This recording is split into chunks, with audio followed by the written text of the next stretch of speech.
He thought he was just helping a wounded woman and her twins at a roadside gas station. But when she whispered his real name, a name he hadn't heard in 15 years, everything he believed about his past came crashing down. What started as a simple act of kindness became the key to unlocking a mystery that had haunted him since childhood. Who was this Navy SEAL mother? How did she know the identity he'd buried so deep even he had forgotten it? And why did her arrival set in motion a chain of events that would reveal the shocking truth about why he'd been running his entire life? Before we jump back in, tell us where you're tuning in from. And if this story touches you, make sure you're subscribed, because tomorrow, I've saved something extra special for you. The fluorescent lights of Millbrook's only 24-hour gas station buzzed with that persistent electrical hum that made Jude Kennedy's teeth ache. He stood behind the scratched plexiglass partition, watching the digital clock tick past 2:47 a.m., wondering how his life had become measured in these hollow, sleepless hours. Outside, Interstate 89 stretched endlessly in both directions, a river of asphalt that carried everyone else towards somewhere better, while he remained anchored to this nowhere town like a ship with a broken engine. Jude's reflection stared back at him from the darkened window. 38 years old, stubble that suggested he'd given up caring about appearances, and eyes that held the particular exhaustion of a man who'd been running from something so long he'd forgotten what he was running from. His worn flannel shirt hung loose over shoulders that had once been broader, more confident. Now he carried himself like someone perpetually braced for the next blow life might deliver. The bell above the door had been broken for 3 months, so customers entered in silence, like ghosts materializing from the highway darkness. Most were truckers grabbing coffee and energy drinks, or late shift workers heading home to families that Jude could only imagine. He'd moved to Millbrook 5 years ago with nothing but a duffel bag and a social security card that felt foreign in his hands, not because it was fake, but because the name on it felt like it belonged to someone else. Someone he used to be before everything went wrong, Jude Kennedy. Even now, the name sat uncomfortably in his mouth when he had to say it aloud. But it was the name on his lease, his employee badge, his library card. It was the identity he'd built from scratch in this forgotten corner of Vermont, where nobody asked too many questions and the past was whatever you said it was. The gas station job paid barely enough to cover his studio apartment above Murphy's Diner, but it offered 2 things Jude valued more than money: anonymity and the graveyard shift that kept him away from the kinds of conversations that might unravel the careful life he'd constructed. He'd learned to find a strange comfort in the routine of these midnight hours. Stock the coolers, check the pumps, count the till, watch the highway. The repetition was numbing, which was exactly what he needed. During the day, when he tried to sleep in his apartment, the silence had a way of letting thoughts creep in fragments of memories that felt like scenes from someone else's movie. A woman's laugh, the smell of cherry blossoms, a promise whispered in the dark. But here, under the harsh convenience store lighting, surrounded by the steady hum of refrigerators and the distant rumble of 18-wheelers, he could keep those ghosts at bay. The locals had stopped trying to draw him into their small-town social fabric years ago. Jude was polite but distant, helpful but never personal. He knew that Mrs. Chun from the hardware store had grandchildren visiting from Boston, that Tommy from the auto shop was getting divorced, and that the mayor's daughter was pregnant again, but he volunteered nothing about himself. When pressed, he'd offer vague responses about moving from out west and needing a fresh start. Most people in Millbrook understood the language of fresh starts. It was that kind of town, where plenty of folks had reasons for leaving their old lives behind. What they didn't know was that Jude's fresh start had been less choice than necessity. That somewhere in his fractured memory lay pieces of a life that had been violently interrupted, leaving him with more questions than answers. He remembered waking up in a Denver hospital 3 years before moving to Millbrook with no identification, no memory of how he'd gotten there, and a head injury that the doctors said could explain the amnesia. The social worker who'd helped him navigate the bureaucracy of becoming a person again had been kind but overwhelmed. And Jude had learned quickly that the system worked better if you had simple answers to complicated questions. So he'd become Jude Kennedy, a man with no past worth discussing and no future worth planning. He'd found work where they needed warm bodies more than background checks, saved enough money to disappear into Vermont's endless rural landscape, and built a life as unremarkable as possible. It wasn't living, exactly, but it was surviving. And for 3 years that had been enough. But lately, the dreams had been getting stronger. Fragments of conversations in languages he didn't remember learning. Faces that felt familiar but belonged to no one he could place. And always, the sense that he was supposed to be somewhere else, someone else. Sometimes he'd catch himself reaching for a phone to call someone whose number he didn't know, or turning toward a voice that existed only in his memory. Tonight felt different, though he couldn't say why.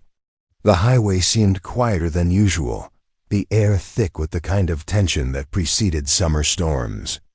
Jude had restocked the coffee machine twice already, more from nervous energy than necessity. Something was coming, he could feel it in. The way you feel a change in pressure before the sky opens up. Whether it was good or bad, he couldn't tell. But after years of nothing happening, even the prospect of change felt both terrifying and oddly welcome. He glanced at the security monitor, showing the empty parking lot and the pump islands bathed in harsh white light. In a few hours, the morning shift would arrive, and he'd drive back to his apartment, pull the blackout curtains closed, and try to sleep through another day. It was a rhythm as predictable as breathing, and until tonight, that predictability had been his salvation. But as he watched the highway through the rain-streaked windows, Jude Kennedy had no idea that his carefully constructed anonymity was about to be shattered by 3 strangers who would force him to remember not just who he used to be, but who he was meant to become. The battered Honda Civic appeared out of the rain like something fleeing from a nightmare. Jude first noticed it because of how it moved, not the smooth cruise of highway travel, but the erratic weaving of someone fighting to stay conscious behind the wheel. The car's headlights swept across the gas station lot in an unsteady arc before lurching to a stop beside pump number 3, close enough to the building that Jude could see the spider web of cracks spreading across the passenger side window. For a moment, nothing happened. The engine ticked as it cooled, and steam rose from the hood in pale wisps that reminded Jude uncomfortably of smoke signals.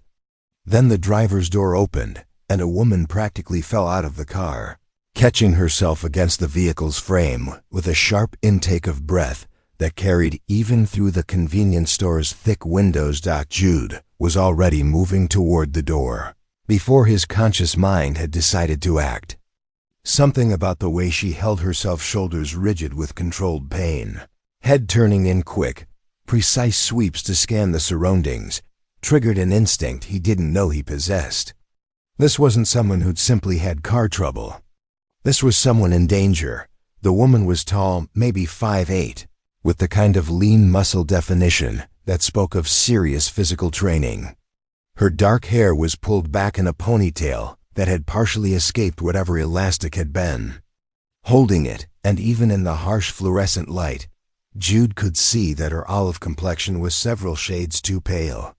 She wore civilian clothes, jeans and a gray hoodie, but something about her posture screamed military. The way she moved with purpose despite obvious pain, the automatic threat assessment of her surroundings, the controlled breathing that suggested someone accustomed to functioning through physical trauma. It was her eyes that stopped Jude cold when she looked up at the approaching store entrance. They were dark brown, almost black in the artificial light, but it wasn't their color that made his breath catch. It was the expression in them, a mixture of desperation and fierce protectiveness that seemed to reach across the distance between them and grab him by the throat. In that split second of eye contact, Jude felt something shift inside his chest, like a key turning in a lock he'd forgotten existed. "Please," she said as he pushed open the glass door, and her voice carried the particular rasp of someone who'd been shouting or hadn't spoken in hours. "I need to use your phone. My cell's dead, and my car ... She gestured helplessly at the Honda, which Jude could now see was leaking fluid onto the asphalt. "We need help."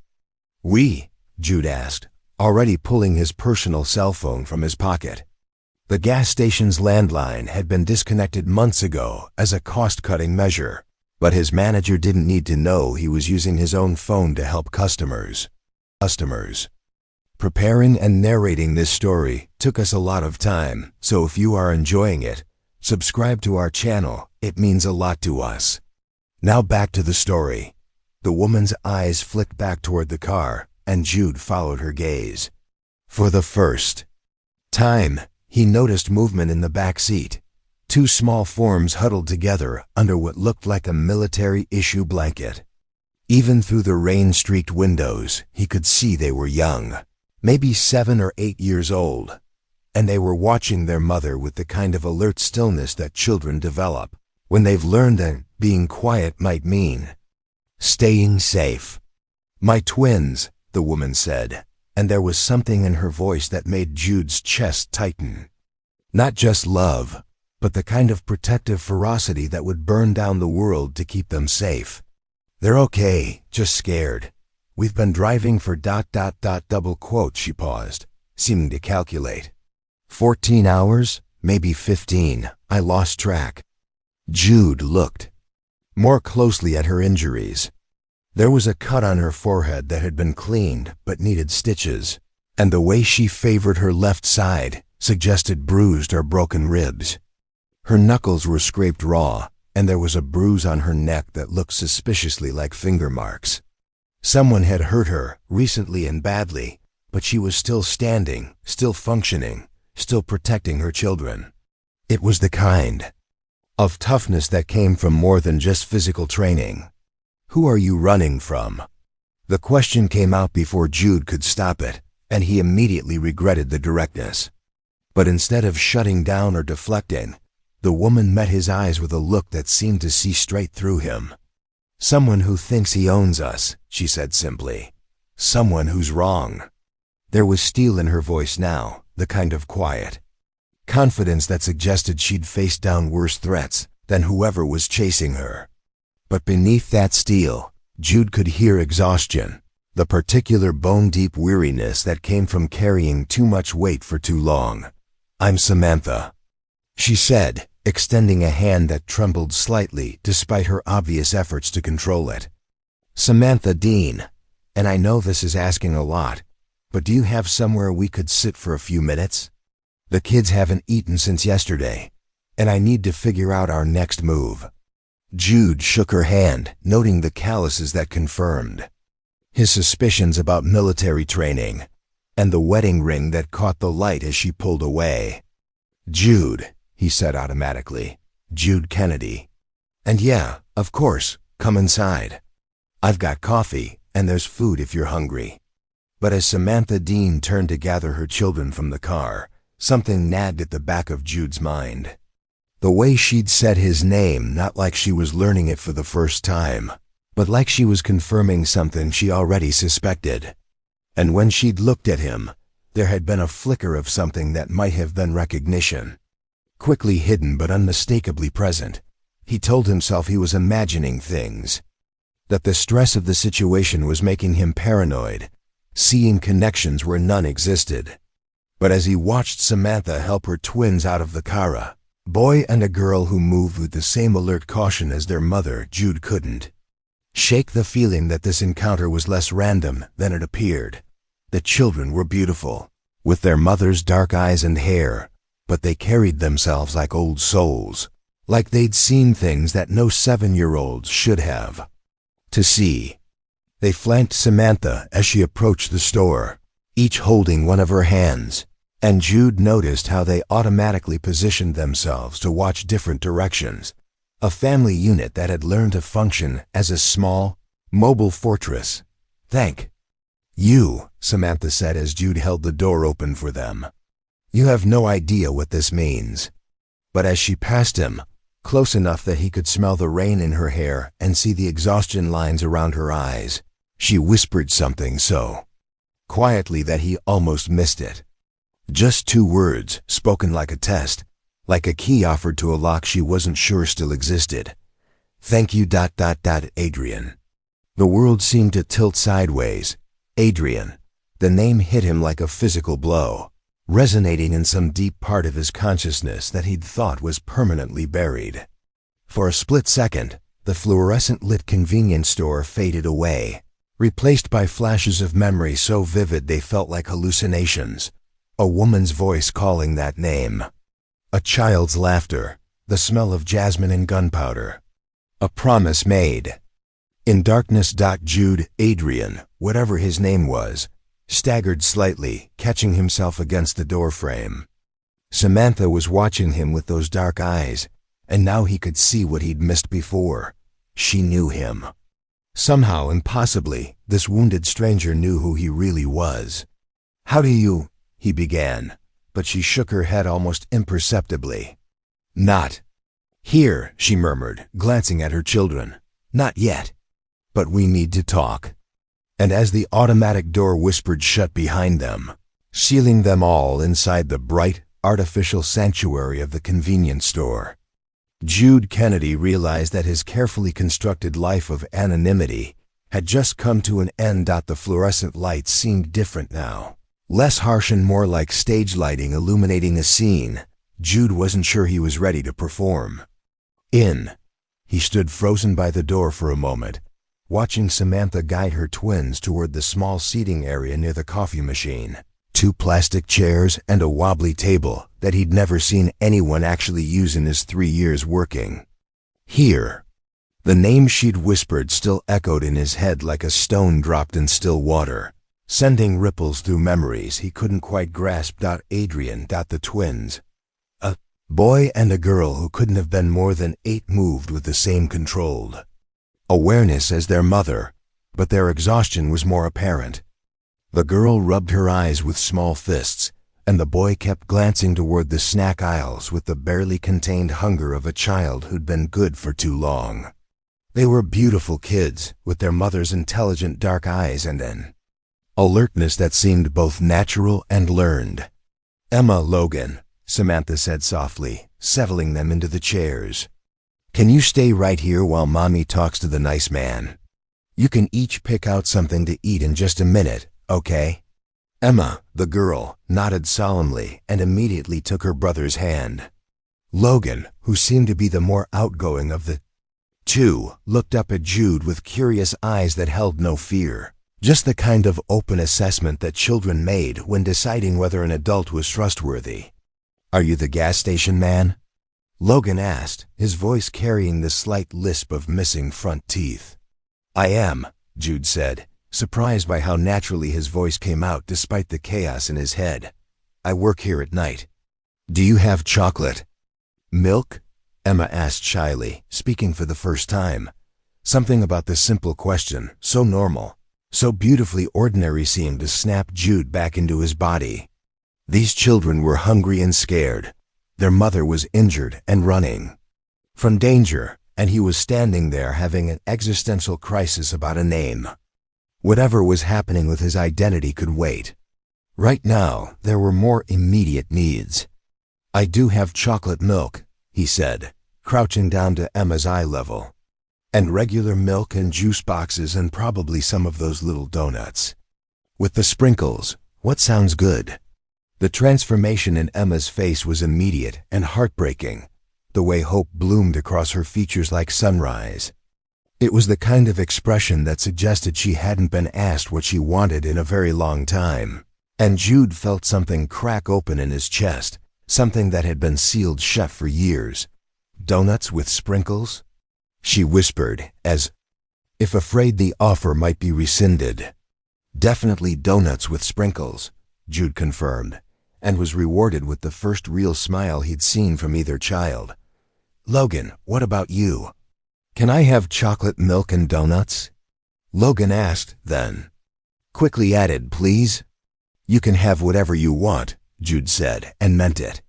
He stood and looked at Samantha, who was watching this interaction with an expression he couldn't quite read, relief, maybe mixed with something that looked almost like recognition.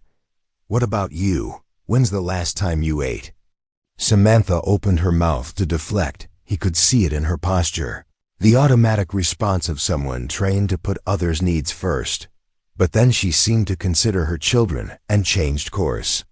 "Coffee would be amazing," she admitted. "And maybe something with protein. I need to keep my strength up." For the next 10 minutes, Jude found himself moving through the store with a purpose he hadn't felt in years. He heated up a breakfast sandwich for Samantha, gathered snacks for the kids, and made a fresh pot of coffee because the previous batch had been sitting too long. It was the kind of basic caretaking he'd forgotten he was capable of, and every small action seemed to wake up parts of himself that had been dormant. The twins watched him with growing fascination, especially when he let them help him stock the condiment station and showed them how to work the soda fountain. They were good kids, polite, careful not to make a mess, quick to say thank you.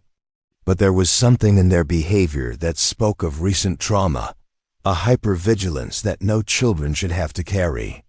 "Your mom's pretty tough, isn't she?" Jude said quietly to Logan while Emma was distracted by the spinning hot dog roller. Logan nodded gravely. "She's the strongest person in the whole world," he said with the absolute certainty of childhood. "She saved us from the bad man." Bad man. The casual way he said it, like discussing the weather, made Jude's jaw clench. What kind of situation had these children been living in? And what kind of bad man required a woman with military training to run in the middle of the night? When?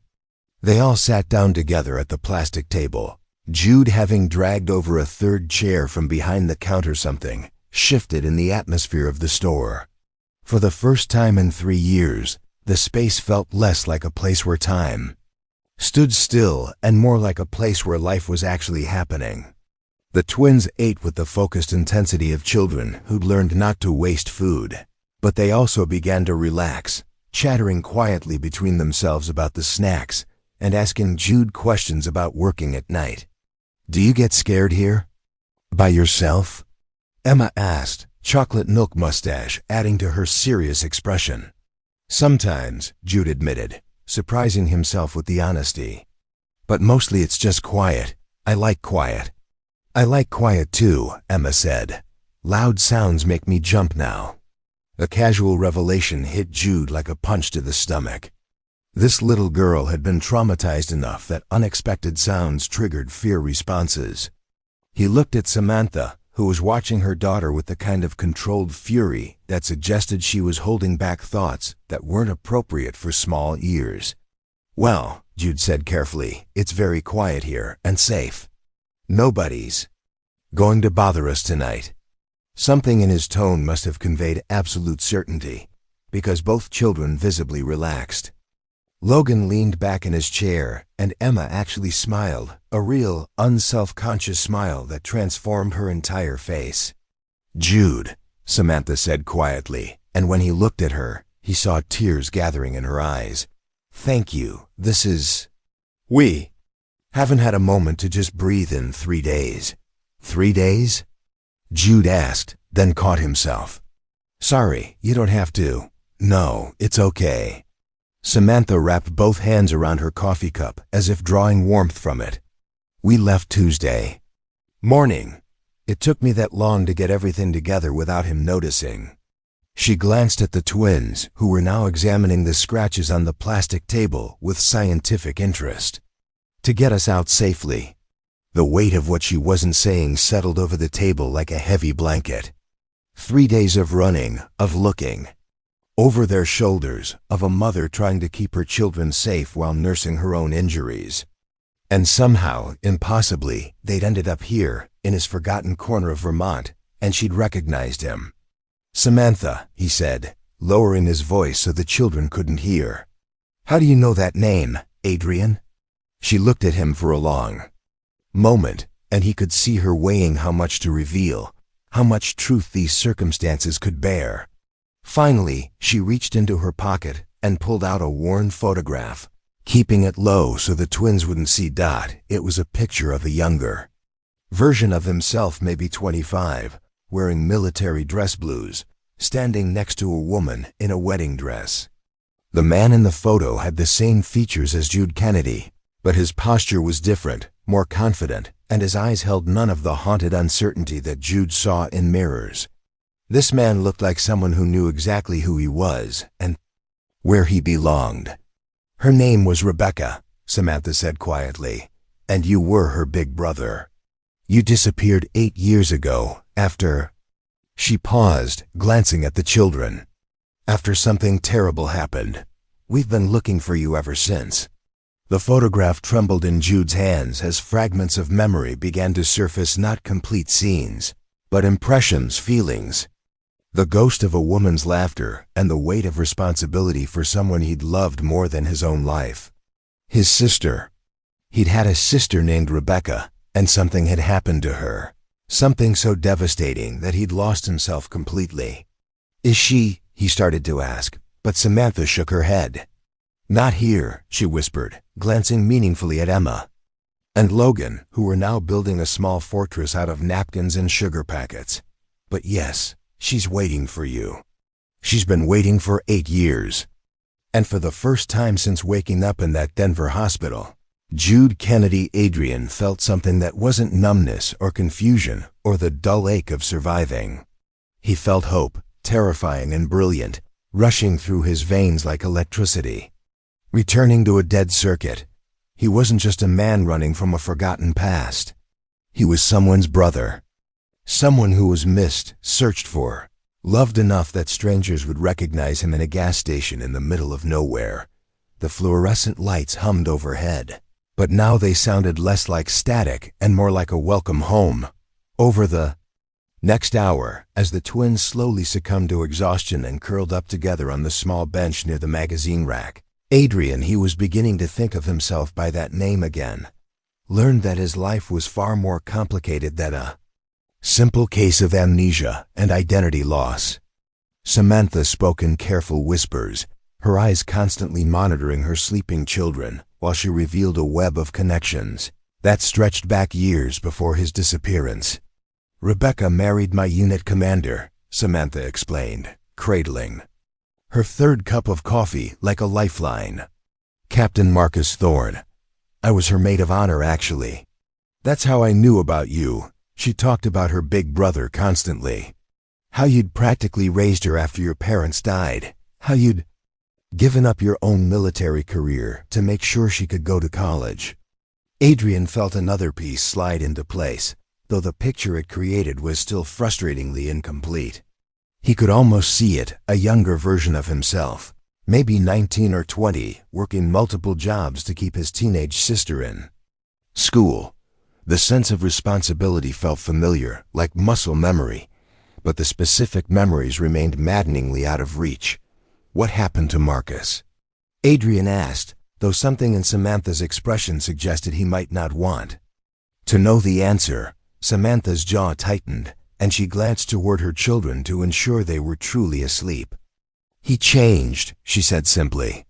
"The man Rebecca married was a good soldier, a good leader. But after he was promoted to colonel, after he got assigned to certain classified operations, something shifted. He became controlling, paranoid. Started seeing threats everywhere, including in his own family." The way she said it, with the careful precision of someone choosing words that wouldn't technically constitute treason, told Adrian that Marcus Thorne's problems went far beyond typical marital issues. This was about someone in a position of power who'd lost the ability to distinguish between national security and personal control. "Rebecca tried to leave him twice," Samantha continued. "The first time, he used his connections to have her declared mentally unstable, said the stress of military life had affected her judgment. Got her a mandatory psychiatric hold that kept her locked up for 72 hours while he regained custody of her for her own protection." Adrian's hands clenched involuntarily. The protective rage that swept through him felt both foreign and familiar, Like rediscovering a weapon he'd forgotten he knew how to use. And the second time, that's when you disappeared. Samantha's voice dropped even lower. Rebecca called you terrified, said Marcus had threatened to have her committed permanently if she tried to leave again. You drove down from Boston, you were working construction there, I think, and the two of you were planning her escape route when something went wrong. Wrong how? Samantha hesitated, and Adrian could see her weighing how much truth he could handle in his current state. There was an explosion at Rebecca's house. Gas leak, they said, though the investigation was suspiciously brief. You were both supposed to be inside, but when the first responders arrived, they only found you unconscious, badly injured, but alive. Rebecca was gone. The words hit Adrian like physical blows. He could almost feel it, the heat, the confusion, the desperate need to find his sister in the chaos. But the memories remained frustratingly elusive, like trying to grab smoke with his bare hands. Marcus claimed she was killed in the explosion, Samantha said. Closed casket funeral, very emotional, very convincing. But Rebecca had taught me some of her emergency protocols codes we'd worked out during her first escape attempt. 3 days after the funeral, I got a message using those codes. She was alive, but she needed help staying that way. Where is she now? Adrian asked, though part of him was afraid to hear the answer. Safe house, off the grid. She's been building a case against Marcus for years now, documenting everything. Abuse, the illegal surveillance, the way he's been using military resources to hunt for people who threaten his control. Samantha's expression hardened, including his own wife and brother-in-law. The implications crashed over Adrian like a wave. He wasn't just a man with amnesia trying to reclaim his identity. He was a loose thread in a very dangerous tapestry, someone whose mere existence threatened a powerful man's carefully constructed narrative. And now, by revealing himself, he potentially put not just himself, but Samantha and her children in danger. That's why you're running, he said, understanding flooding through him. Marcus found out you were helping Rebecca. Rebecca. Samantha nodded grimly. I've been feeding Rebecca information for 3 years. Small stuff, mostly movement orders, communication logs, anything that might help her stay ahead of his searches. But last week, I discovered something bigger. Evidence that Marcus has been using his position to run weapons to private contractors, selling military hardware to the highest bidder. You took the evidence. I copied it, she corrected. But Marcus figured out I was the leak. Tuesday morning, he cornered me in the base parking garage.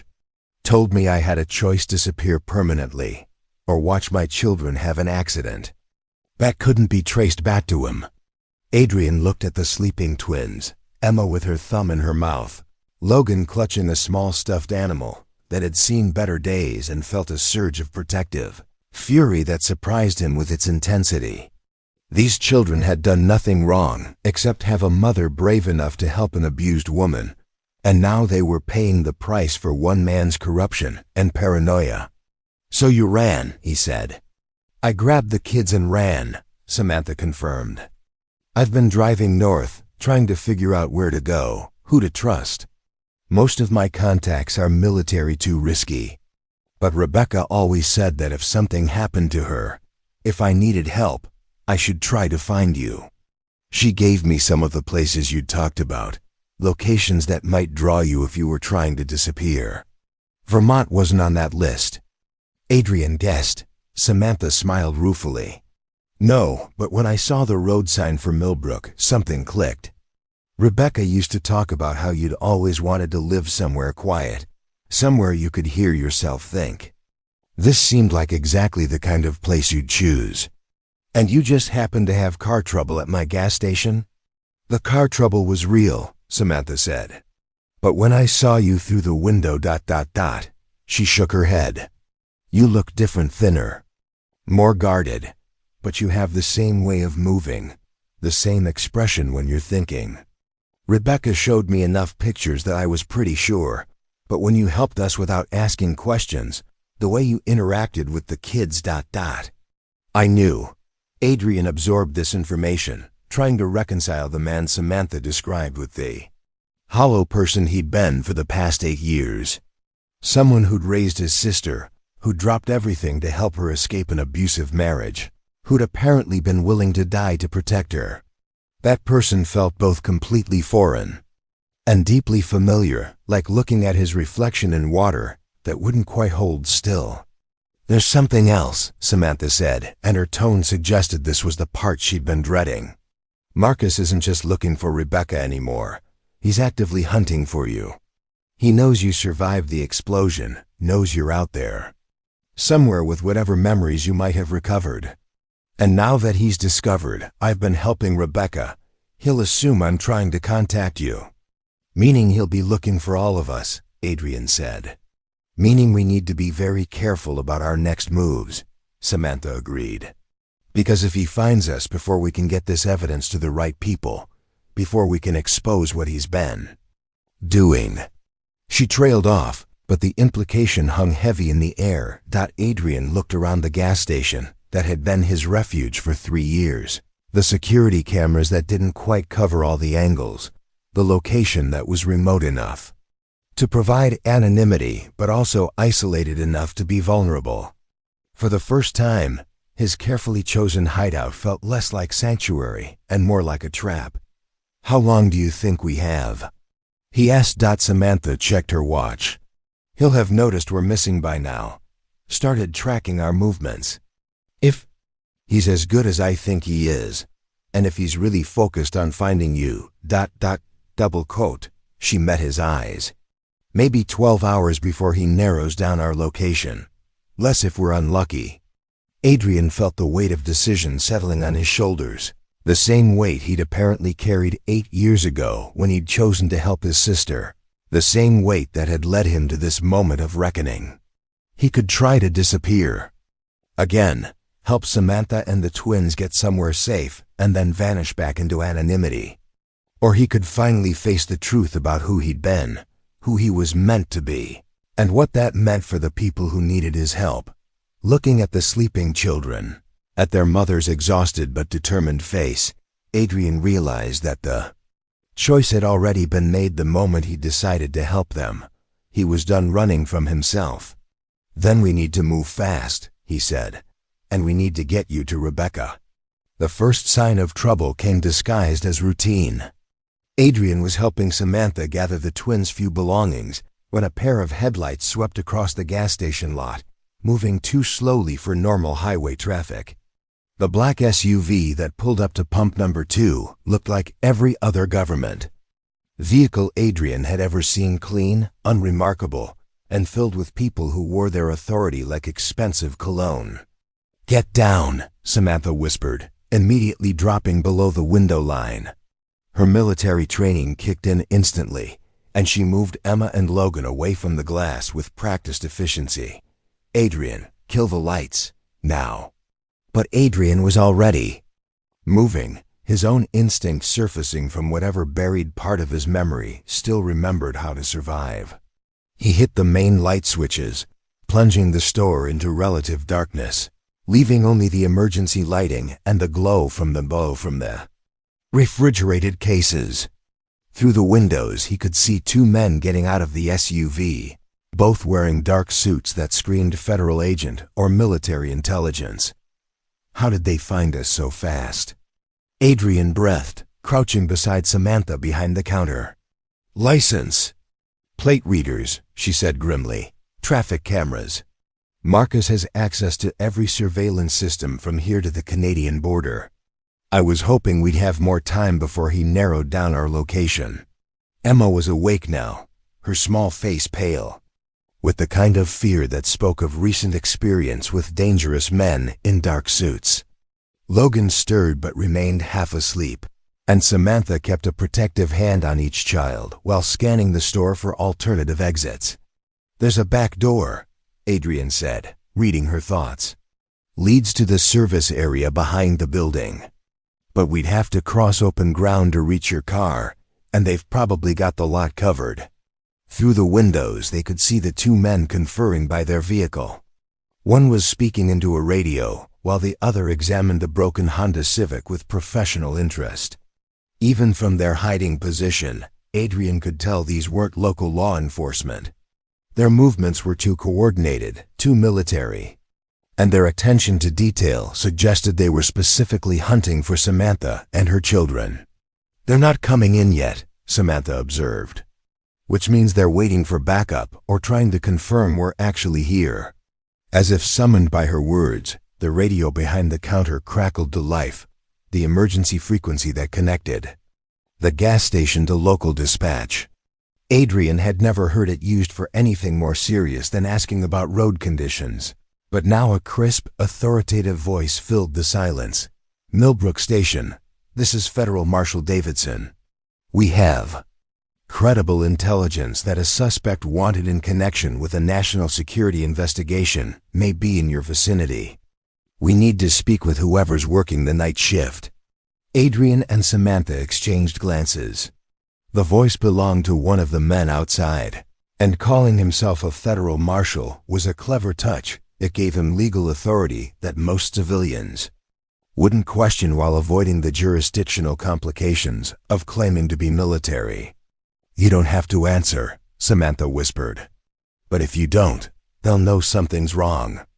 Adrian considered their options. If he responded normally, tried to play innocent, he might be able to convince them that no one matching their description had stopped here. But if they'd been tracking Samantha's movements with any precision, they already knew her car was in the lot. And if they had surveillance photos of him from his earlier life, they might recognize his voice. Radio crackled again. "Millbrook Station, please respond. This is a matter of national security." "Mommy," Emma whispered, tugging on Samantha's sleeve. "Are those the bad men?" The simple question cut through all their tactical considerations like a knife. These children had already been traumatized by powerful men who used their authority to justify terrible actions. Now they were huddled in darkness again, afraid and vulnerable, because another powerful man couldn't accept that he'd lost control. Adrian felt something crystallize inside him, not just protective anger, but a clarity of purpose that felt both new and deeply familiar. He'd spent 8 years running from his own identity, convinced that amnesia had made him weak and useless. But looking at this family, seeing their courage in the face of overwhelming odds, he realized that some things transcended memory. Some responsibilities were written so deeply into a person's character that even brain damage couldn't erase them. "I'm going to talk to them," he said quietly. "Adrian, no," Samantha grabbed his arm. "If they identify you, they're not going away," he pointed out. "And every minute we stay here gives them time to bring more people to surround the building. At least if I go out there, you might have a chance to get the kids to safety. To safety." But even as he said it, Adrian could see the flaw in the plan. The moment he stepped outside, the men would either recognize him or become suspicious enough to search the building. And if they were really working for Marcus Thorne, they wouldn't hesitate to use Samantha and the twins as leverage. The radio crackled a third time, but now the tone was more aggressive. "Millbrook Station, you have 30 seconds to respond before we enter the premises to conduct a wellness check." "They're bluffing," Samantha said, but her voice carried no conviction. "They can't just—" Her words were cut off by the sound of car doors slamming and footsteps on concrete. Through the windows they could see both men walking toward the store entrance, one of them drawing what looked like a government-issued sidearm. "New plan," Adrian said, his mind racing through possibilities. "The back office has a separate phone line that doesn't go through the main system. If you can get the kids back there, you might be able to call for help while I keep them busy." "Call who?" Samantha asked desperately. "Everyone I trust is either military or dead. Your sister-in-law," Adrian said. "Rebecca. She's been building a case for years, right? She must have contacts, people who can help. And if she doesn't—" He met Samantha's eyes. "Then at least she know what happened to us." The men were at the door now, testing the handle and peering through the glass.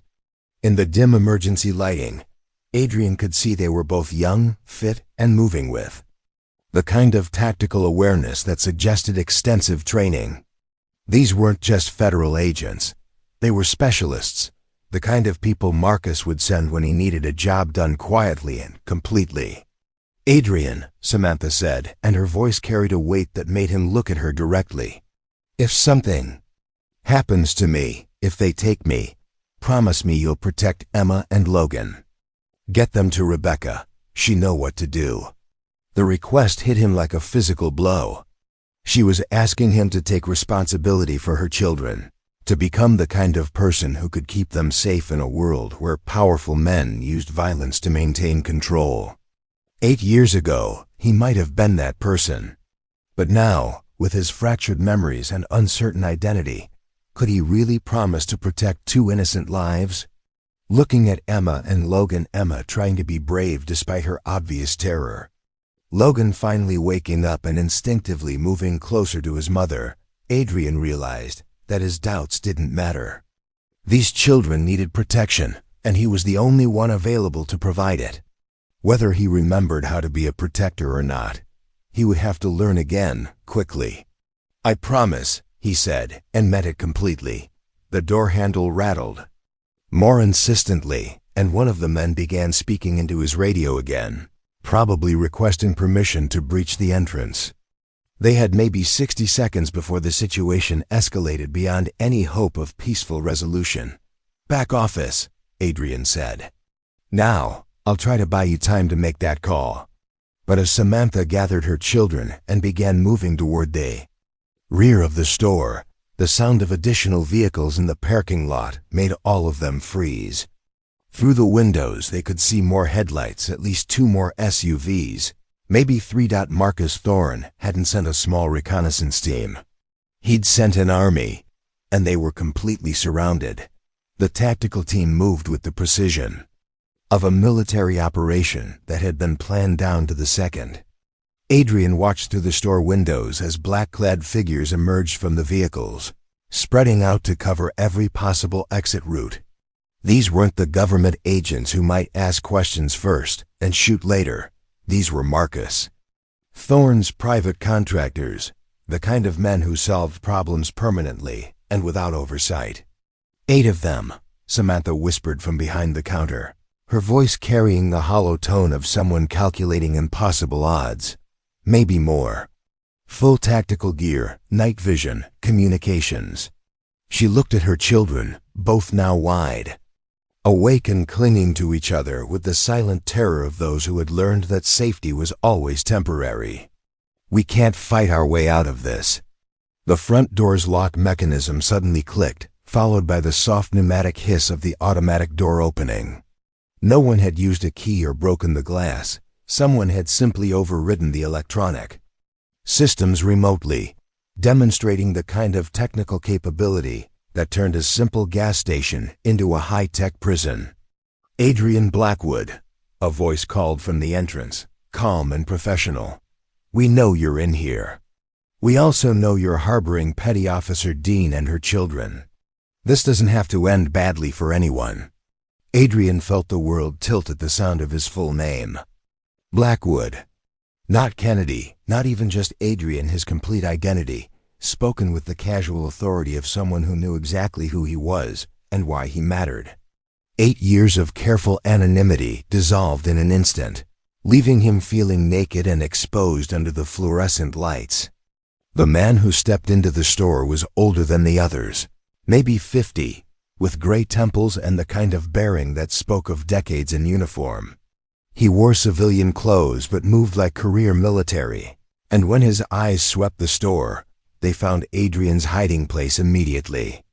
"Colonel Marcus Thorne sends his regards," the man said, his tone conversational despite the tactical team spreading out behind him.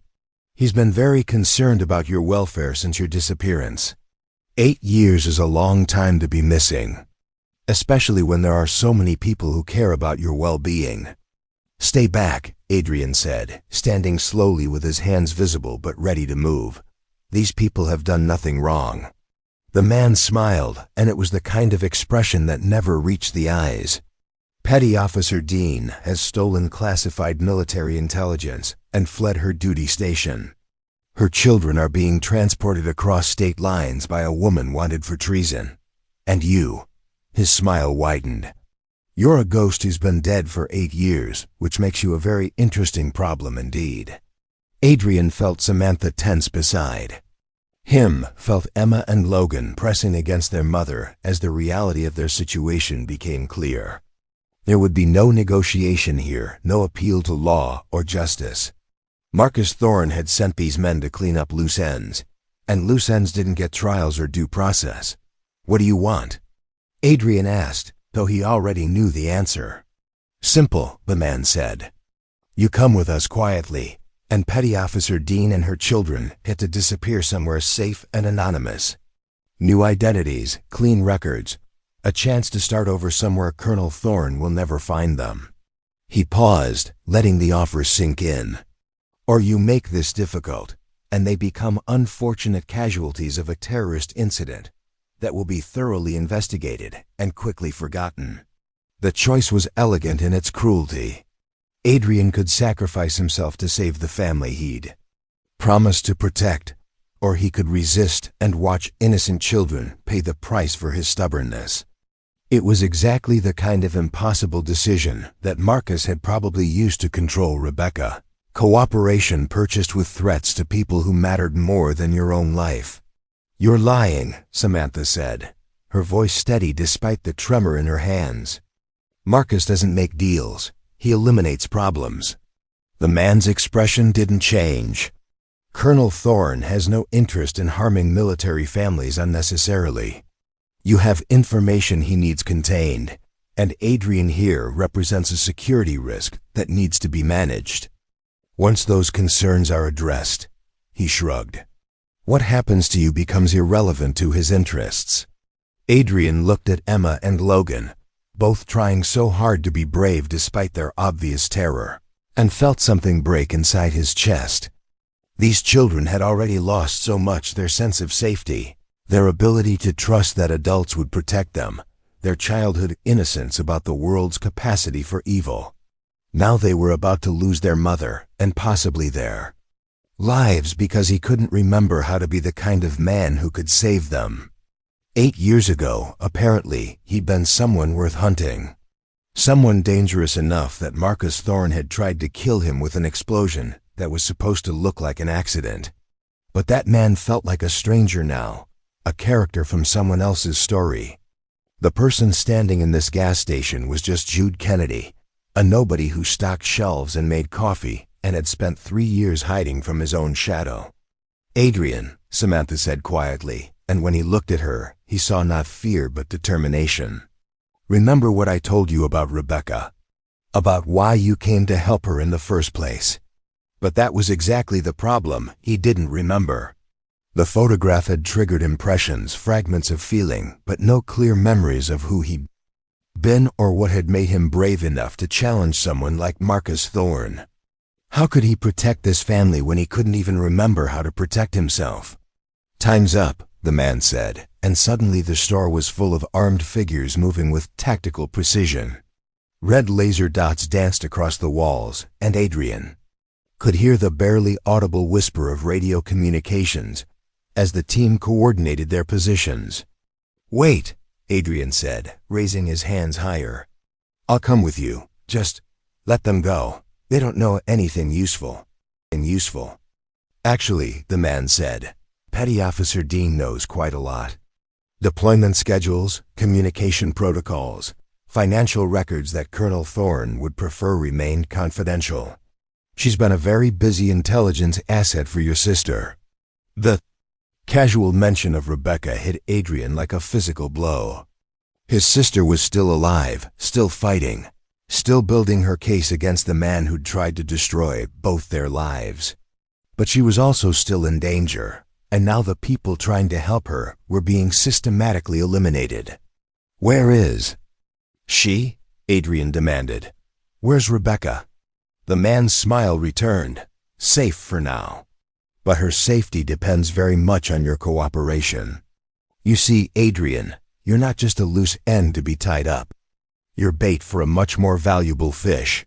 The truth hit Adrian with stunning clarity. This had never been about capturing him or even silencing Samantha. Marcus was using them as leverage to force Rebecca out of hiding.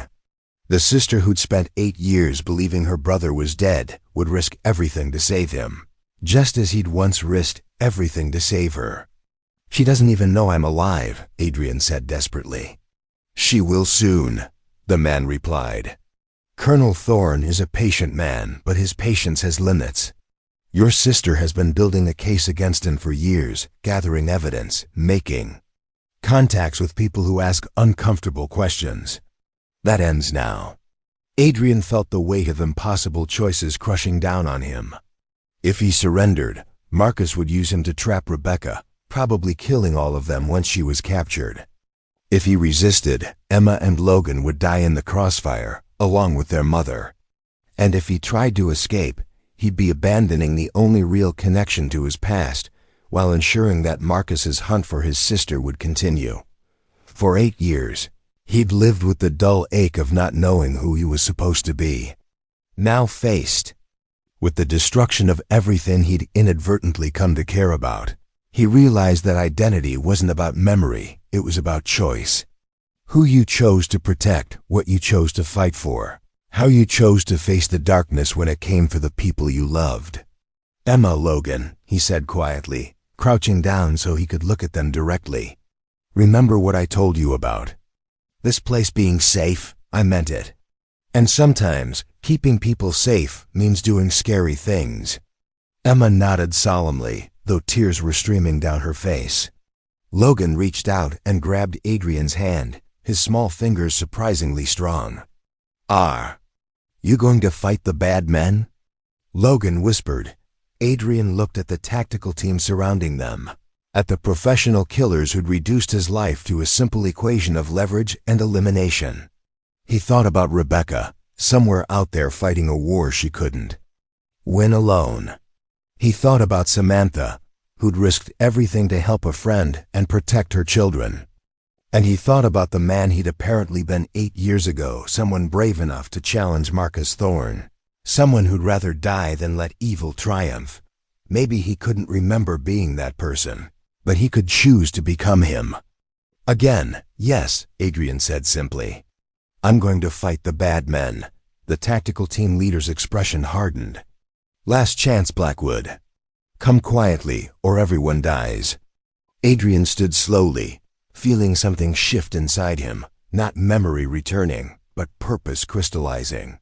He looked at Samantha, at her children, at the men who thought they could use innocent lives as bargaining chips, and made the choice that would define who he really was.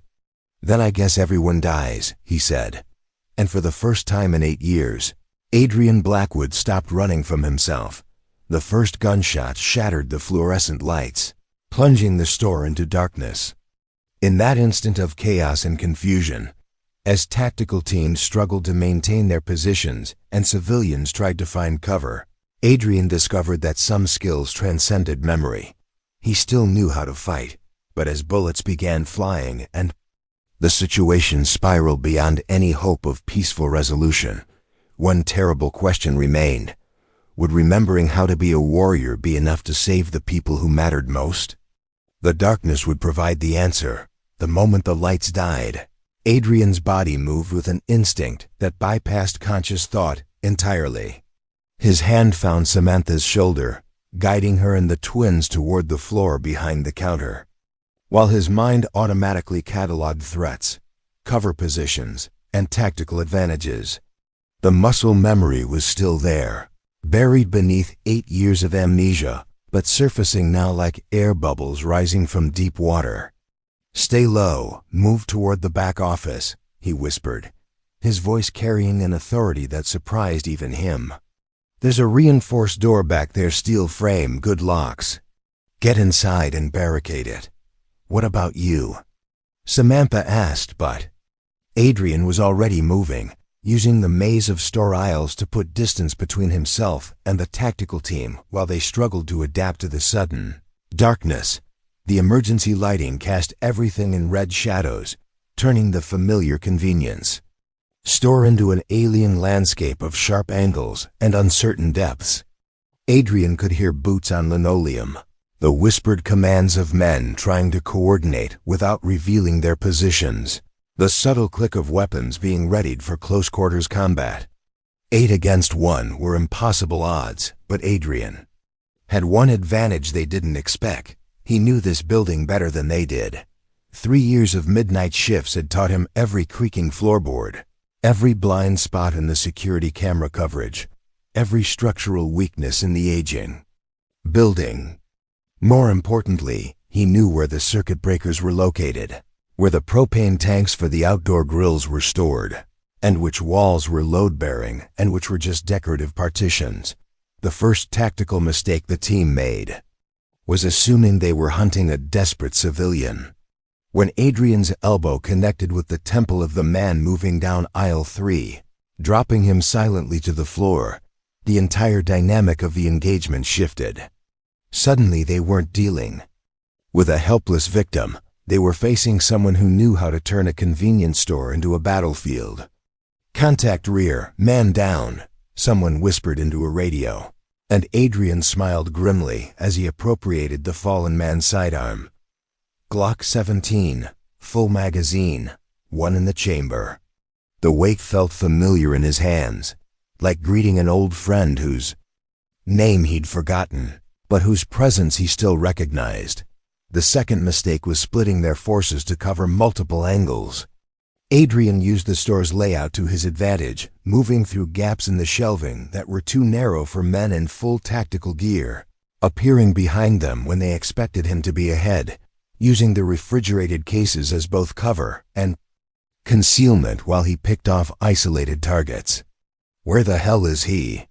Someone snarled, frustrated by the way their quarry kept vanishing into shadows that shouldn't have been deep enough to hide a grown man. Adrian had worked his way to the back of the store, where Samantha and the twins had reached the office door. He could hear Emma crying softly, the sound cutting through his tactical focus like a knife. These children didn't deserve to be caught in a war between their mother and a corrupt colonel, and that realization crystallized something fundamental. In Adrian's mind, he wasn't just fighting to survive anymore. He was fighting to protect something that mattered more than his own life, and that knowledge unlocked capabilities he'd forgotten he possessed. The third mistake the tactical team made was underestimating the building's infrastructure. When Adrian shot out the main gas line connection behind the building, the explosion that followed wasn't large enough to bring down the structure, but it was sufficient to knock out most of the remaining lighting and create enough confusion for him to change the rules of engagement entirely. In the chaos that followed, as smoke filled the store and the tactical team struggled to maintain formation, Adrian heard something that made his blood freeze: the sound of additional vehicles arriving in the parking lot. Marcus had sent reinforcements, or perhaps this had always been a larger operation than he'd initially revealed. "Samantha," Adrian called softly as he reached the office door. "Open up, it's me." The door cracked open, revealing Samantha's pale face and the twins huddled behind her. "How many are left?" "4 inside, maybe more outside," Adrian reported, checking his appropriated weapon. "But we can't stay here. They'll bring in tear gas or flashbangs, turn this place into a kill zone." "Where can we go?" Samantha asked, and Adrian could hear the controlled panic in her voice. She was a trained soldier, but her children's presence made every tactical decision exponentially more complicated. Adrian considered their options. The back exit led to open ground where they'd be exposed to any external teams. The front was obviously compromised. But there was a third option, one that the tactical teams probably hadn't considered because it required local knowledge they didn't possess. "Storm drain," Adrian said. "There's an access panel in the floor of the storage room. Connects to the main drainage system that runs under the highway. It'll be tight, dirty, and dangerous, but it leads to an outlet about half a mile east of here." "The twins," Samantha started. "Can fit," Adrian said firmly. Emma, Logan, listen to me. We're going to play a game, okay? We're going to pretend we're explorers going through a secret tunnel. It might be dark and scary, but you're Mom. And I will be with you the whole time. Emma nodded solemnly, though tears were still streaming down her face. Logan clutched his stuffed animal tighter, but managed a brave nod. The storage room was cramped and filled with boxes of inventory, but Adrian quickly located the access panel he remembered from his first week working here. The maintenance supervisor had shown him all the building's utility connections, information that had seemed useless at the time, but now might save their lives. It's going to be a tight fit, Adrian warned as he pried up the heavy metal cover. The opening was maybe 3 feet square, leading down into darkness that smelled of stagnant water and urban runoff. And we'll have to move fast once we're down there. They'll figure out where we went eventually. As if summoned by his words, the office door exploded inward, splintered by a tactical entry charge. Smoke and debris filled the small space, but Adrian was already moving, lifting Emma and lowering her into the drain opening. Go straight, follow the water, he told her. Your mom will be right behind you. Logan went next, then Samantha, and finally Adrian himself, just as automatic weapons fire began chewing up the walls where they'd been standing moments before. The drainage tunnel was everything Adrian had promised: cramped, dark, and filled with ankle-deep water that soaked through their clothes immediately. But it was also their lifeline to freedom. They crawled through the darkness for what felt like hours, but was probably only 20 minutes, following the sound of flowing water and the faint current that indicated they were moving in the right direction. Emma whimpered occasionally, and Logan asked questions in a whisper. But both children showed remarkable courage as they navigated the alien environment of the underground tunnel. When they finally emerged from the drainage outlet, dirty and exhausted, they found themselves in a wooded area well away from the gas station. Behind them, they could see the glow of emergency lights and hear the distant sound of sirens, probably fire department, responding to the explosion Adrian had triggered. We did it, Samantha breathed, pulling her children close. We actually did it. But Adrian was scanning their surroundings with the automatic threat assessment that had kept them alive this long. They'd escaped the immediate danger, but they were still on foot, still vulnerable, and still being hunted by people with resources far beyond their own. This is just the beginning, he said quietly. Marcus will expand the search grid, bring in more people. We need transportation, supplies, and most importantly, we need to get to Rebecca before he realizes we've slipped the net. How? Samantha asked. My car's back at the station, probably surrounded. We don't have money, documents, anything. Adrian considered their situation. They were 3 adults and 2 children, on foot in rural Vermont, being hunted by what amounted to a private army with access to military resources. By any rational measure, their situation was hopeless. But as he looked at Emma and Logan, dirty, scared, but still alive and still trusting the adults around them to keep them safe, Adrian felt something he hadn't experienced in 8 years. Not just determination, but absolute certainty about who he was and what he was capable of. There's a truck stop about 5 miles east of here, he said. 24-hour operation, lots of traffic, plenty of places to blend in. If we can get there, I can figure out our next move. And then? Adrian thought about his sister somewhere, out there fighting her own war against Marcus Thorne. About the evidence Samantha carried that could finally expose the corruption that had destroyed so many lives. About the promise he'd made to protect these children, and what that promise meant for the man he was choosing to become.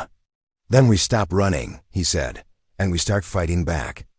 As they began walking through the woods toward the distant glow of the truck stop, Adrian felt the last vestiges of Jude Kennedy falling away like an old coat that no longer fit.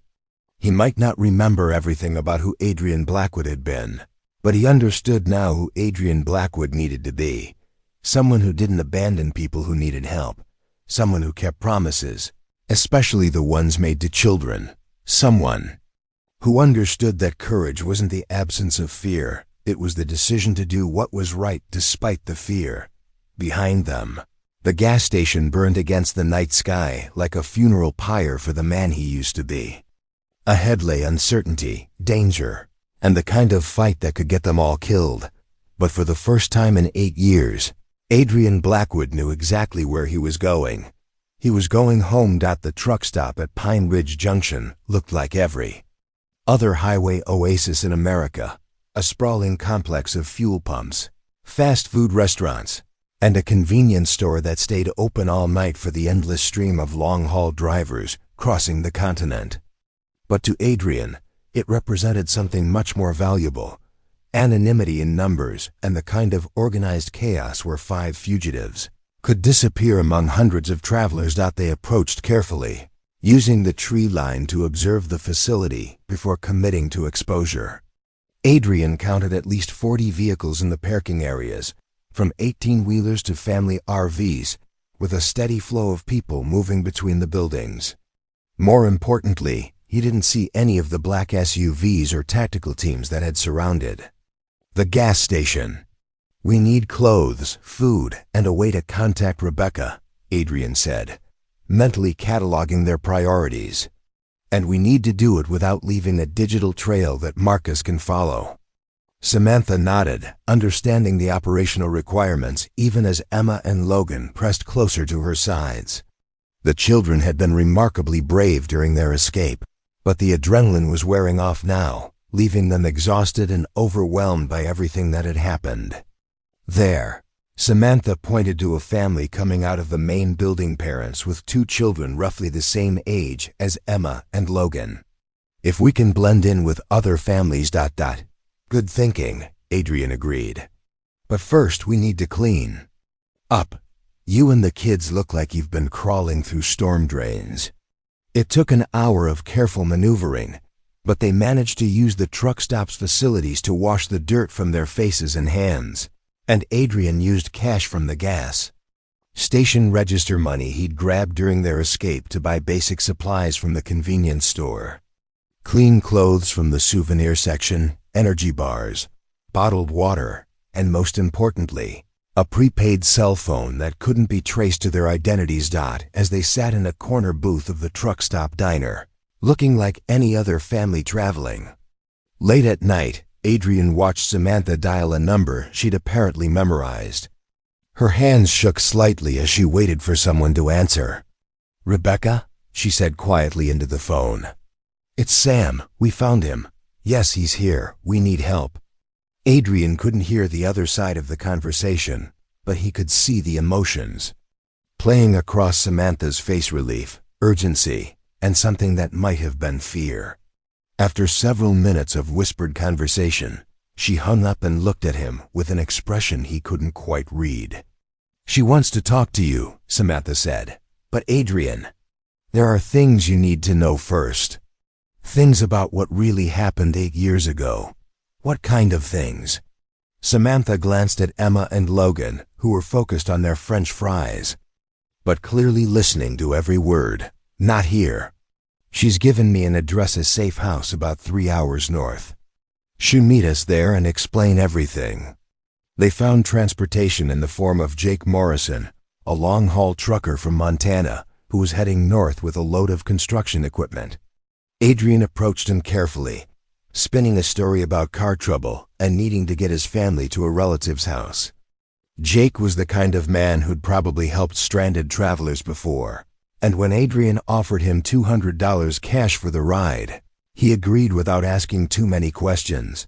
The 3-hour journey passed in relative quiet, with Emma and Logan finally succumbing to exhaustion in the truck's sleeper compartment, while Samantha stared out the window at the passing landscape. Adrian found himself studying her profile, wondering about the woman who'd risked everything to help his sister, who'd recognized him after 8 years of anonymity, who'd trusted him to protect her children. "How long have you known Rebecca?" he asked quietly. 6 years, Samantha replied. "We served together on a joint task force in Afghanistan." She saved my life during a convoy ambush, took shrapnel meant for me when an IED went off. She touched her shoulder unconsciously. When I found out what Marcus was doing to her, helping her wasn't even a question. What he was doing to her. Samantha was quiet for a long moment. The abuse started small. Controlling behavior, isolation from friends and family. But after he got promoted to colonel, after he started working on those classified projects, ... double quote, she shook her head. He became paranoid, convinced that everyone was trying to undermine his authority. Rebecca bore the brunt of his suspicions. The safe house turned out to be a converted hunting lodge deep in the Green Mountains, accessible only by a dirt road that wound through dense forest. Jake dropped them at the turnoff with a cheerful wave, apparently satisfied that he'd done his good deed for the day. As his truck disappeared back toward the highway, Adrian felt the weight of isolation settling over them again. The lodge was dark, except for a single light in one window, but as they approached the front door, it opened to reveal a woman Adrian recognized instantly despite the 8 years that had passed. Rebecca was older now, her auburn hair shorter and streaked with premature gray, but her green eyes were exactly as he remembered them, intelligent, determined, and filled with an affection that made his chest tighten. "Adrian," she said, and her voice broke on his name. "Oh God, I thought you were dead." The embrace that followed was tentative at first, as if both of them were afraid the other might disappear. But then Rebecca's arms tightened around him, and Adrian felt a flood of emotion that threatened to overwhelm his carefully maintained composure. This was his sister, the person he'd apparently loved enough to risk everything for, and she was real and alive and safe. "I'm sorry," he said, not sure what exactly he was apologizing for, but knowing that he needed to say it. "I'm sorry I couldn't. Remember, sorry I disappeared. Sorry I left you to fight him alone. You didn't leave me," Rebecca said fiercely. "You saved me. What you did 8 years ago, the sacrifice you made, it gave me the time I needed to build a case against Marcus." She led them inside the lodge, where a fire crackled in the stone fireplace and the smell of coffee filled the air. Emma and Logan were wide-eyed at the rustic surroundings, but they stayed close to their mother as Rebecca settled them all in the living room. "Before I explain what really happened," Rebecca said, "you need to understand what Marcus has become. The man I married was ambitious and driven, but he had principles. The man he is now... She shook her head. "He's been selling weapons and intelligence to private contractors for years, using his position to funnel military resources to mercenary groups, dictators, anyone willing to pay his price." "How much are we talking about?" Adrian asked. "Hundreds of millions of dollars," Rebecca replied. "Enough to fund his own private army, enough to buy protection from prosecution, enough to make him effectively untouchable within the system." Samantha leaned forward.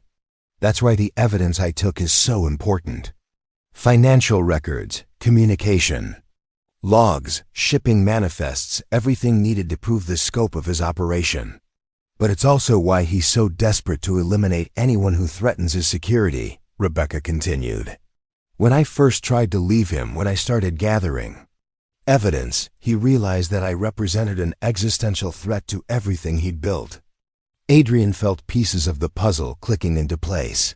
"So he decided to eliminate the threat. Both of us," Rebecca confirmed. "You and me together.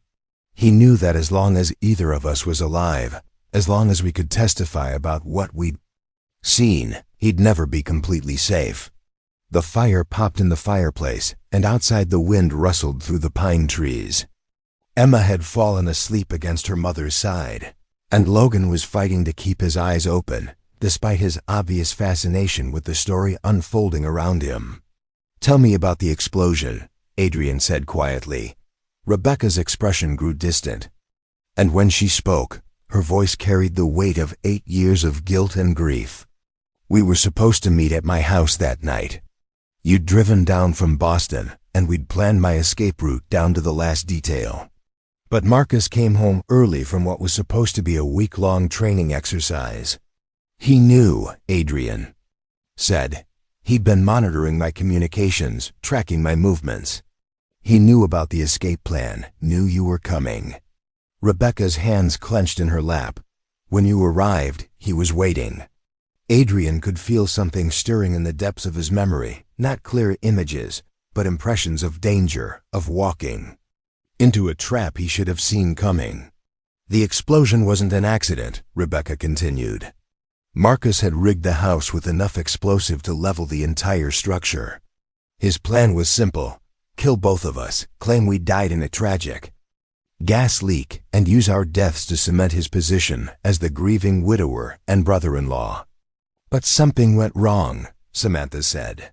I got a phone call just before you arrived, Rebecca told Adrian. A neighbor reporting suspicious activity around the house. I tried to warn you, tried to tell you not to come inside, but she trailed off, and Adrian found himself leaning forward, desperate to hear the rest. But I came anyway, he said. You came anyway, Rebecca confirmed. Because that's who you are.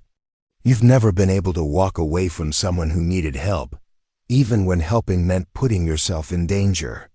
The memory surfaced suddenly, unbidden, walking up to Rebecca's front door, seeing her silhouette in the window, the moment of recognition that something was terribly wrong. And then, I pushed you out the back door, Adrian said, the words coming from somewhere deep in his subconscious. Just before the explosion, I grabbed you and threw you out the kitchen window. Rebecca nodded, tears streaming down her face. You saved my life, but the blast caught you before you could follow. When I regained consciousness, the house was gone, and you were buried under debris, barely breathing. Why didn't Marcus finish the job? Adrian asked. If I was unconscious, injured. Because he thought you were going to die anyway, Rebecca said. Head trauma, internal bleeding, third-degree burns. The doctor said you probably wouldn't survive the night. And even if you did, the brain damage would be so severe that you'd never be a threat to anyone. The pieces of his lost life were falling into place now, creating a picture that was both heartbreaking and enlightening. He hadn't just lost his memory in some random accident. He'd been targeted for assassination by a corrupt military officer who couldn't afford to let him live. But you did survive, Rebecca continued. And when you disappeared from the hospital, 3 weeks later, Marcus assumed you'd died somewhere and the body hadn't been found. He even held a memorial service, played the grieving brother-in-law perfectly. Well, you went into hiding, Adrian said. While I spent 8 years building an airtight case against him, Rebecca corrected. Gathering evidence, making contacts with journalists and federal investigators who couldn't be bought, waiting for the right moment to strike. Samantha shifted Emma's sleeping form and looked at both siblings. And now we have that moment. The evidence I took, combined with Rebecca's documentation, is enough to destroy him completely. If we can get it to the right people, Rebecca said. If we can stay alive long enough to testify. Adrian stood and walked to the window, looking out at the forest that surrounded the lodge. Somewhere out there, Marcus Thorne was coordinating a manhunt that would eventually lead to this place. The man who'd tried to kill him 8 years ago wouldn't hesitate to finish the job now, especially with so much at stake. But looking back at the room at his sister, who'd spent 8 years fighting for justice, at Samantha, who'd risked everything to protect her children, at Emma and Logan, who deserved to grow up in a world where powerful men couldn't use violence to silence the truth, Adrian felt something he hadn't experienced since waking up in that Denver hospital: purpose, not just the desire to survive, but the understanding of what survival was supposed to accomplish. Rebecca, he said, turning back to face her. What you said about me never being able to walk away from someone who needed help ... Yes, I think I finally understand what that means. He looked at Samantha and her sleeping children. We're not just running anymore. We're going to expose Marcus, end his operation, and make sure he can never hurt anyone else. Rebecca smiled through her tears. You really are back, aren't you? I'm back, Adrian confirmed. And this time, we're going to finish what we started 8 years ago. Outside, the wind continued to rustle through the pine trees, but now it sounded less like a warning and more like applause. The morning light filtering through the lodges, windows found them still gathered around the fireplace, though the emotional landscape had shifted dramatically overnight. Emma and Logan had awakened to find themselves in a place that felt genuinely safe for the first time in days, and their natural resilience was already beginning to assert itself. Logan was building elaborate structures with the fireplace tools, while Emma had discovered a collection of nature books on one of the shelves, her small finger tracing pictures of woodland creatures with the intense focus that suggested her mind was processing more than just illustrations. Adrian sat across from Rebecca at the kitchen table, both of them nursing coffee that had gone cold hours ago while they filled in 8 years of missing pieces. The conversation moved in careful circles around the deeper wounds, but with each shared memory and explained absence, Adrian felt more of himself returning, not the fragmented recollections of amnesia, but the solid foundation of who he had always been beneath the confusion. You used to make me pancakes every Saturday morning, Rebecca said, smiling at a memory that felt both distant and immediate. Terrible pancakes, actually. You'd always burn the first batch and then overcompensate by undercooking the second. But you ate them anyway, Adrian said, and was surprised to discover that he could almost taste the memory syrup and burnt edges and the satisfaction of taking care of someone who mattered more than his own comfort. I ate them anyway, Rebecca confirmed. Because you were 19 years old, working 2 jobs to keep us fed, and still getting up early on your only day off to make breakfast. Her expression grew serious. That's who you've always been, Adrian. The person who puts other people's needs ahead of your own safety. Adrian glanced toward the living room, where Samantha was helping Logan construct what appeared to be a fortress while Emma read quietly nearby.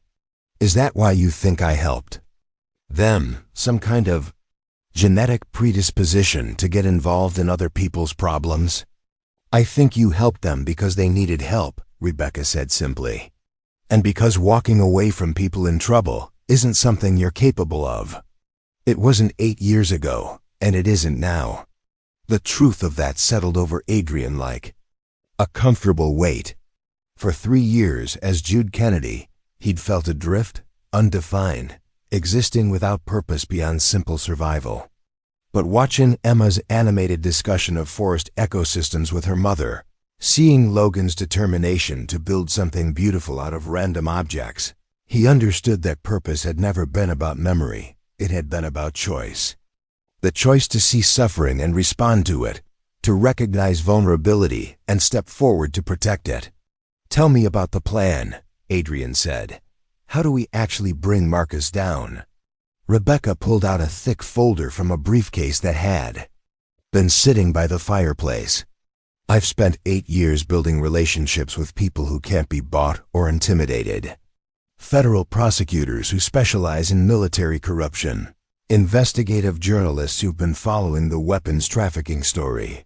Congressional staffers who've been pushing for oversight of special operations funding. She spread documents across the table: financial records, communication intercepts, shipping manifests, photographs of weapons transfers. The evidence I've gathered proves Marcus has been operating a systematic corruption scheme, but it's all circumstantial. What Samantha took from his personal files.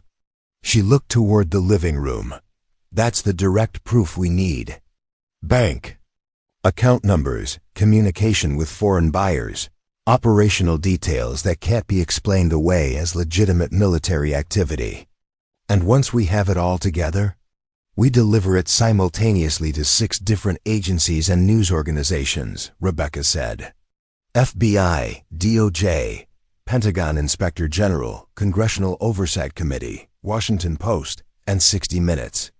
Even if Marcus has connections in some of those places, he can't control all of them. Adrian studied the papers spread before them, trying to absorb the scope of his sister's 8-year campaign for justice.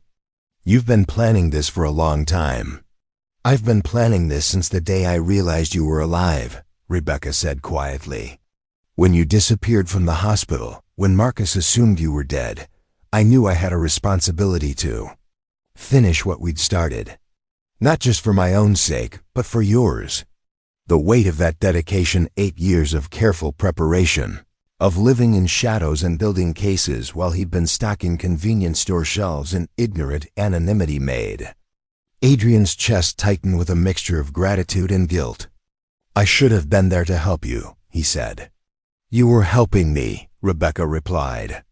"Every day you stayed alive, every day you remained hidden, you were giving me time to build an unbreakable case. If Marcus had found you 5 years ago, 3 years ago, even 6 months ago, I wouldn't have been ready. Now ... she gestured to the documents. "Now I am." Their conversation was interrupted by Logan's appearance at the kitchen table, his small face serious with the kind of important question that only 8-year-olds could formulate. "Adrian," he said, "are you and Miss Rebecca going to stop the bad man forever?" The directness of the question caught Adrian off guard, but looking into Logan's earnest eyes, he realized that children often understood the essential truths that adults complicated with doubt and fear. "Yes," Adrian said simply, "we're going to stop him forever." "Good," Logan said with the satisfied air of someone whose faith in adult competence had been confirmed. "Because he made Emma cry, and nobody should make little girls cry." The casual, moral clarity of the statement hit Adrian like a revelation. This was why he'd risked everything 8 years ago. Why he'd walked into Marcus's trap despite sensing danger. Why he'd thrown himself between an explosion and his sister. Not because of some complex understanding of justice or corruption, but because powerful people shouldn't be allowed to hurt innocent ones. Because protection of the vulnerable was both a privilege and a responsibility for those strong enough to provide it. "Logan's right," Emma said from the doorway, where she'd been listening with the acute attention that traumatized children developed for adult conversations. "Bad people shouldn't be allowed to hurt families." Samantha appeared behind her daughter, and Adrian could see in her expression the same mixture of pride and heartbreak that came from watching children forced to grow up too quickly by circumstances beyond their control. "What do you think, Emma?" Adrian asked, crouching down to her eye level. "Should we make sure the bad man can't hurt anyone else's family?" Emma nodded gravely. "And then can we find a place where Logan and I can go to school and Mommy doesn't have to be scared all the time?" The simple request for normalcy, for safety, for the kind of childhood that should have been their birthright crystallized everything Adrian had been feeling since the moment he'd first seen them at the gas station.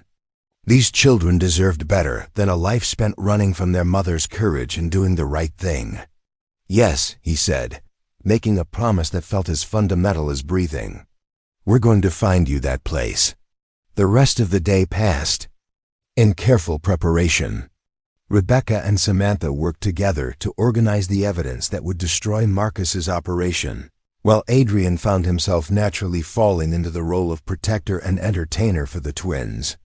He helped Logan build increasingly elaborate architectural projects and listened to Emma's detailed explanations of woodland ecology. But more importantly, he began to understand how healing worked. It wasn't about recovering lost memories or returning to some previous version of himself.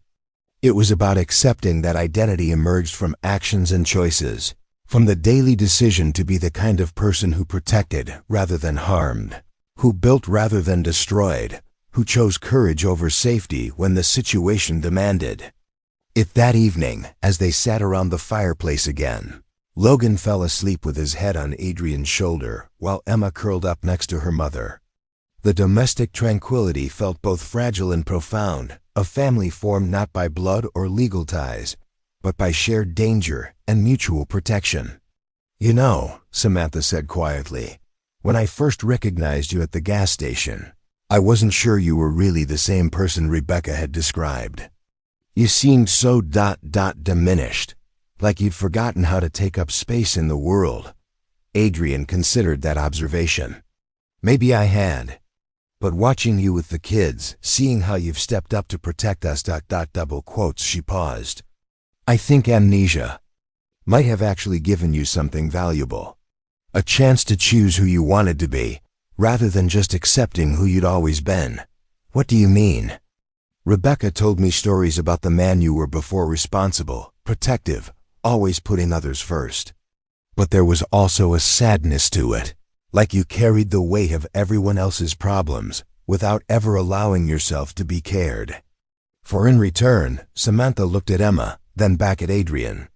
These past few days, I've seen you be protective and responsible, but I've also seen you accept help, trust other people's judgment, even let yourself be vulnerable around the kids. That's not just recovered memory, that's growth. The insight struck Adrian as profoundly true. The man who'd walked into Marcus's trap 8 years ago had been driven by duty and responsibility, but also by a kind of isolation that came from always being the one who saved others and never allowing himself to be saved in return. The man who'd emerged from their shared ordeal was still protective, still responsible, but also connected to others in ways that felt both stronger and more sustainable. Tomorrow, Rebecca said, interrupting his thoughts, we make contact with our people and begin the final phase. Once we transmit the evidence, there's no going back.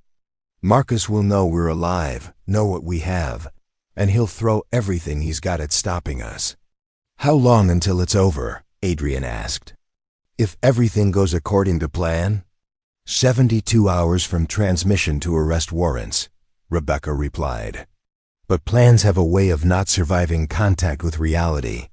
Adrian looked around the circle at his sister, who'd spent 8 years building toward this moment, at Samantha, who'd risked everything to do what was right, at Emma and Logan, sleeping peacefully for perhaps the first time in weeks. They'd come so far from that gas station encounter that felt like it had happened years ago instead of days. But the hardest part still lay ahead. Whatever happens, he said quietly, we face it together. No one else has to sacrifice everything alone. Rebecca smiled, and in that expression, Adrian saw not just his sister, but the woman who'd survived 8 years of exile and danger through sheer determination to see justice done. Together, she agreed, and for the first time since waking up in that Denver hospital, Adrian Blackwood felt truly ready for whatever came next. 72 hours. That's how long it took to dismantle an empire built on corruption, violence, and the arrogant belief that power could silence truth indefinitely. The process began at dawn on Tuesday, with Rebecca and Samantha working side by side at the lodge's kitchen table, uploading encrypted files to secure servers around the world. Adrian stood watch at the windows while Emma and Logan ate breakfast, both children seeming to understand instinctively that this was the day everything would change. FBI upload complete, Rebecca announced, her voice steady despite the magnitude of what they were unleashing. DOJ, Pentagon Inspector General, and Congressional Oversight all receiving packages now. Samantha's fingers flew across her laptop keyboard as she coordinated with the journalists who'd been waiting years for this kind of breakthrough story. Washington Post is confirming receipt. 60 Minutes wants to schedule interviews for tomorrow. The evidence is in play. Adrian felt a strange calm settle over him as he watched the sun rise through the pine trees. After 8 years of running from a past he couldn't remember, after days of protecting people who'd become his chosen family, the moment of reckoning had finally arrived. Marcus Thorne's carefully constructed world was about to collapse, and there was nothing he could do to stop it. The first sign of success came 2 hours later, when Rebecca's secure phone buzzed with a message from her contact at the FBI. Federal agents were already moving to secure Marcus's offices and financial records. Military investigators were freezing accounts and seizing communication logs. The machinery of justice, once set in motion, proved to have its own inexorable momentum. They found the offshore accounts, Rebecca said, reading from her phone. 47 million in weapons sales profits, all linked directly to Marcus's personal banking information. What about the weapons themselves? Samantha asked. Warehouse in Norfolk seized an hour ago. Enough military-grade hardware to outfit a small army, all marked as missing or destroyed in training exercises. Rebecca's smile was fierce with satisfaction. He can't explain this away as bureaucratic error or accounting mistakes, but Adrian knew that Marcus wouldn't go quietly. A man who'd spent years building a criminal empire, who'd attempted murder to protect his secrets, wouldn't simply surrender to the inevitable.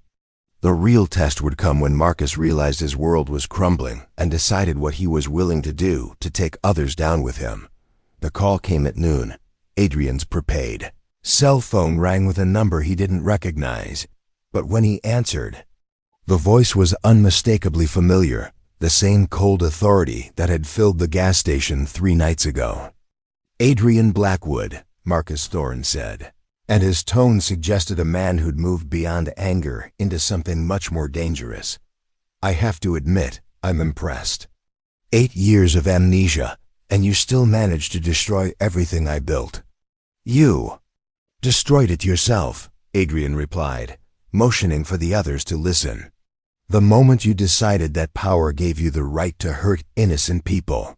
Marcus laughed, but there was no humor in the sound. Innocent people. Is that what you think you are?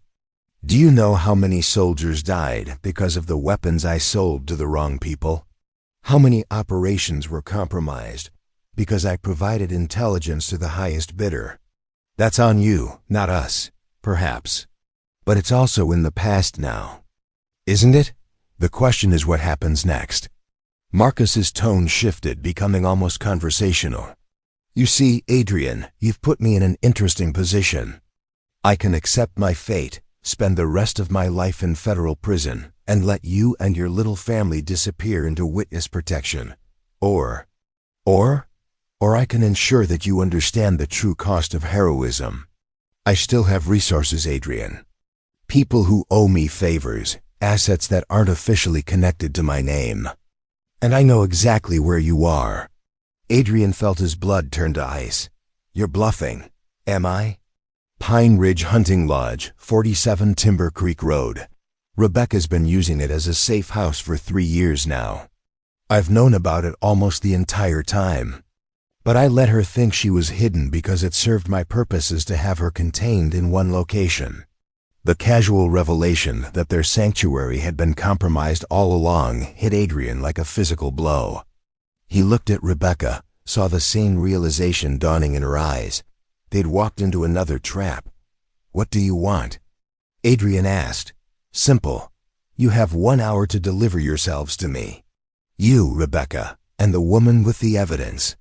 The children can stay. I'm not completely without mercy. But the 3 of you end this the way it should have ended 8 years ago. And if we refuse, then I activate a network you can't imagine, and everyone you've ever cared about becomes a target. The journalists who broke this story, the federal agents investigating my accounts, even the truck driver who gave you a ride yesterday, Jake Morrison from Montana, divorced father of 2. Everyone who helped you, everyone who believed in you, pays the price for your heroism. The line went dead, leaving Adrian staring at the phone while the weight of impossible choices settled over him again. They'd won the war against Marcus's criminal empire, but he was offering them a Pyrrhic victory success, purchased with the blood of everyone who'd helped them achieve it. How long do we have? Rebecca asked, having heard enough of the conversation to understand their situation. An hour, Adrian replied. But we're not giving him what he wants. Adrian, Samantha started. No, he said firmly. 8 years ago, I made the mistake of trying to save you by confronting Marcus directly.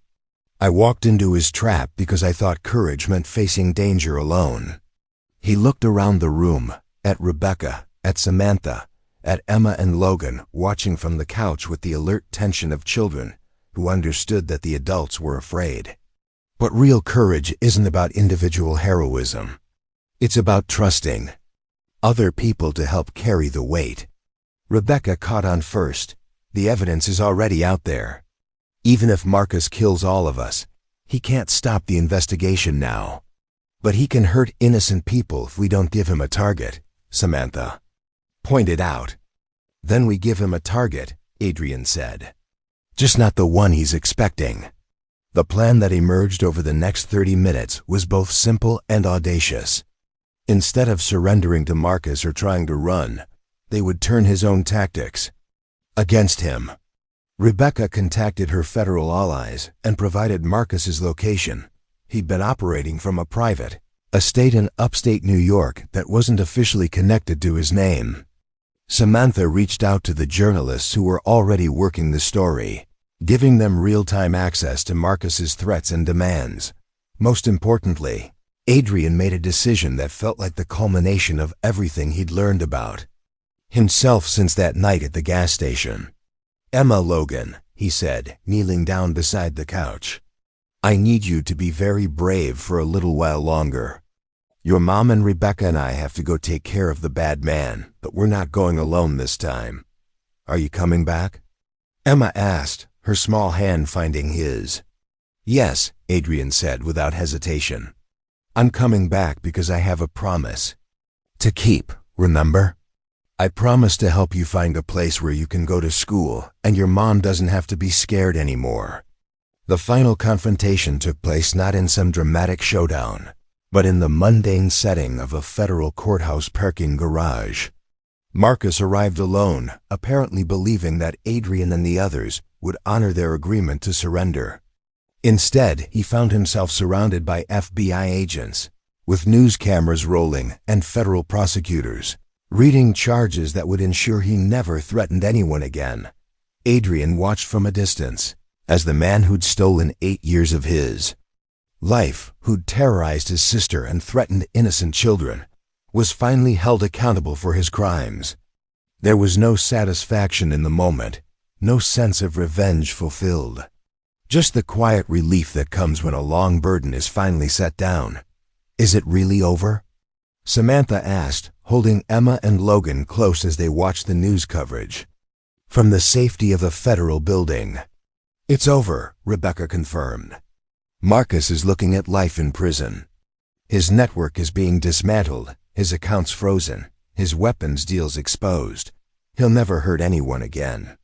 6 months later, Adrian stood in the backyard of a small house in Portland, Oregon, watching Emma and Logan play on the swing set he'd installed the previous weekend. Samantha was inside, preparing for her first day at a new job, with a private security firm that specialized in protecting witnesses and vulnerable families. Rebecca lived nearby, working with federal prosecutors to ensure that Marcus's trial would result in maximum justice for his victims. The house wasn't large or luxurious, but it represented something that none of them had possessed in years. A normal life, built on the foundation of choosing to protect rather than harm, to build rather than destroy. Emma ran over to Adrian, her school backpack bouncing on her shoulders. Adrian, guess what we learned in science class today? What did you learn? That butterflies remember being caterpillars, even after they change. Completely, she said with the earnest excitement of a child sharing a profound discovery. Ms. Johnson says their memories get reorganized, but they don't lose who they really are. Adrian smiled, understanding that children often possessed wisdom that adults spent years trying to rediscover. That's pretty amazing. Amazing. Are you like a butterfly? Logan asked, joining them. Because you don't remember everything about being a caterpillar, but you're still the same person inside. The question caught Adrian off guard with its casual profundity. Looking at these children who'd grown confident and happy in their safety, at the home they'd all built together, at the life that had emerged from a simple decision to help strangers at a gas station, he realized that Logan was exactly right. Memory wasn't what made someone who they were. Character was. Choices were the decision, made again and again, to be the kind of person who protected the vulnerable, who faced danger to defend the innocent, who understood that true strength came not from standing alone but from building connections with others who shared. Your values. Yeah, Adrian said, ruffling Logan's hair. I think I am like a butterfly. That evening, as Adrian tucked the twins into their beds that would be in the same place tomorrow night and the night after that, Emma asked one final question. Adrian, are you going to stay with us forever? As long as you need me to, he replied, and probably longer than that. Good, she said sleepily, because families are supposed to stick together. Later, as Adrian sat on the front porch with Samantha and Rebecca, watching the sunset paint the Portland skyline in shades of gold and crimson, he reflected on the strange journey that had brought them all to this moment. A wounded Navy SEAL. Mother and her twins had stumbled into his gas station, and in helping them, he'd rediscovered not just his identity, but his purpose. You know, Samantha said, interrupting his thoughts, I've been thinking about that night at the gas station. About how different everything would have been if you just called the police instead of helping us yourself. How different. Adrian asked. Emma and Logan would probably be in foster care. I'd be in federal prison or dead. Rebecca would still be fighting Marcus alone. She paused. Sometimes one person's decision to help a stranger really does change everything. Adrian considered that observation as the stars began to appear in the darkening sky. I think maybe that's the point. We're all just strangers until someone decides to care about what happens to us. 6 months after that, the Adrian Blackwood Foundation opened its doors in downtown Portland. The organization provided resources and protection for military families fleeing domestic violence, witness protection support for those testifying against corruption, and educational scholarships for children who'd been traumatized by the very systems meant to protect them. Adrian served as director, but the real heart of the organization was the network of people who'd learned that helping strangers wasn't just moral obligation, it was the foundation of community, the bedrock of civilization. The daily choice to create a world where power protected rather than preyed upon the vulnerable. On the wall of Adrian's office hung a simple plaque with words that captured everything he'd learned about identity, memory, and the courage to become who you're meant to be. Sometimes the most important thing about who you are isn't what you remember about your past, but what you choose to do for someone else's future. And every morning, as Adrian arrived at work ready to help the next family in crisis, the next person running from danger, the next stranger who needed someone to care about their survival, he understood that the gas station encounter that had changed his life was just the beginning, because kindness, once unleashed into the world, has a way of multiplying far beyond what any single act of compassion could ever imagine. The story that began with helping a wounded woman and her twins at a roadside gas station had become a legacy that would protect vulnerable families for generations to come. And somewhere in Portland, 2 children who'd once lived in fear now played safely in their backyard, secure in the knowledge that the adults around them understood the true meaning of family. Not the people you're born to, but the people who choose to stay when staying means sharing both the burdens and the joys of building something beautiful together. In the end, Adrian Blackwood had discovered that home wasn't a place you remembered, it was a place you created. One act of kindness at a time. Up next, you've got 2 more standout stories right on your screen. If this one hit the mark, you won't want to pass these up. Just click and check them out. And don't forget to subscribe and turn on the notification bell so you don't miss any upload from us.